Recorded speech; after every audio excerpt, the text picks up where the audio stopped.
Francis Ngannou and Anthony Joshua have confirmed they're fighting each other next on March 8th, and pros are already putting their predictions in. Eddie Hearn believes that this fight is definitely going to end in a knockout, and he stated, "I really believe AJ knocks him out, but he's a dangerous fight.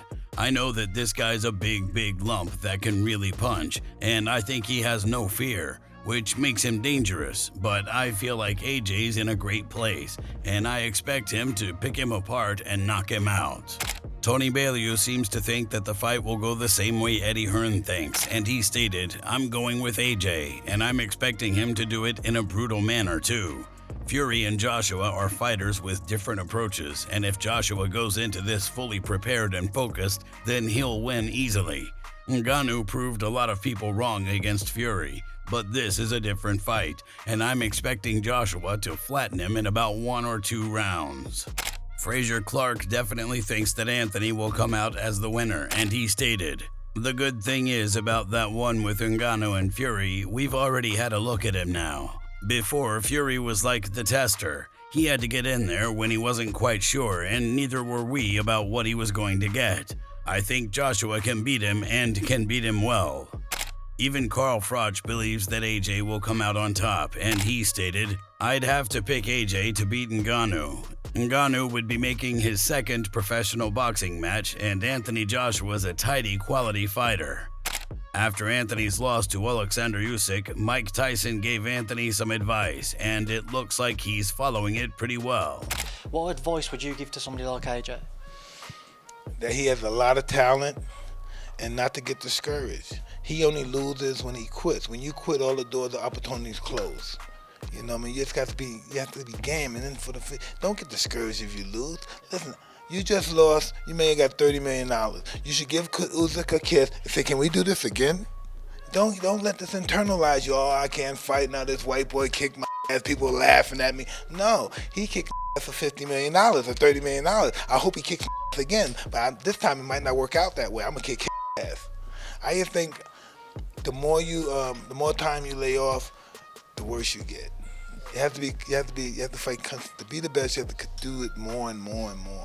David Price really thinks that Anthony will make an example of Francis, and he stated, "I think Anthony Joshua would knock him out. I think he would. Styles make fights. He has the benefit of having seen Ngannou in the ring with Tyson Fury, so knows what to expect and knows how to take it seriously, so knows what the upside would be of knocking him out. Tyson Fury had everything to lose and nothing to gain last night, and he did lose everything in a way." Francis Ngannou has a strong belief that he's going to knock out Anthony Joshua, and he explained it to Ariel Awani. Most importantly, last question, Francis. How do you win on March 8th? How I win on March 8th? Doesn't matter. I think most likely knock him Anthony Joshua out. I think he's easier to go down than Fury. I mean, not like he's not a strong fighter. He's a very tough fighter, but he's easier to send down than Fury, and then it's harder for him to get back up than Fury. Eddie Hearn believes that Anthony Joshua switched off for a bit after seeing that Deontay Wilder lost his fight, but he swears that Anthony is motivated to win. Eddie stated, "AJ didn't need a lot of convincing for the Ngannou fight. He is on a roll at the moment. He feels good after the Wallen fight. I think after Wilder lost, he kind of switched off for a week or 10 days. He had to cut his holiday short a few days ago to fly back and start camp. He was going to do that anyway for Wilder, but I think when Wilder lost, he maybe just switched off a little bit, so he needed to switch back on. In Ngannou's mind, this is the toughest fight of his career. Francis is a very dangerous man, and they will be training with every ounce of their soul to be victorious.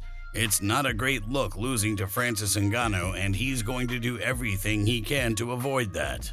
It's never anything we anticipated because we presumed we were fighting Wilder in March. The only time I talked about Ngannou was after the Fury fight, but we didn't get anywhere.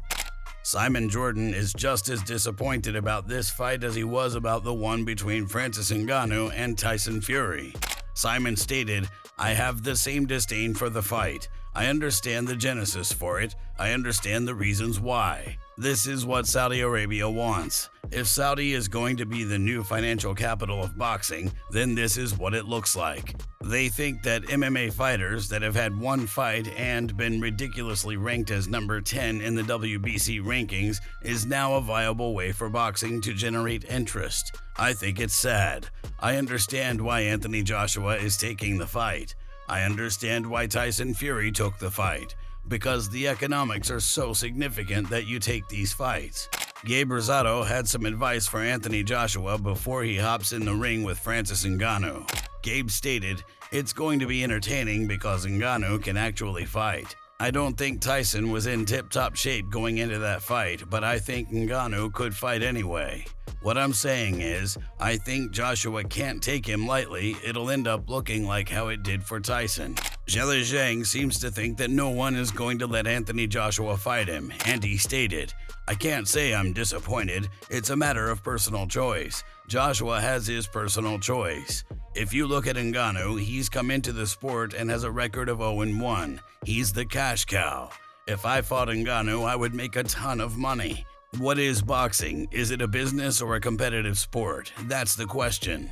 Actually, I never thought this fight would be made. If Joshua believes he only has a 40% chance he can beat me, it won't happen. I don't even think it's a 60-40 in his head. Eddie Hearn will not let him fight me. It's too much of a risk."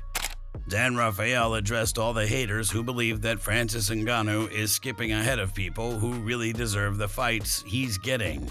I understand it, but I don't give it any credence because, if you're going to get to the big fights, number one, you have to earn it. I'm not knocking Martin Bacol or anything like that.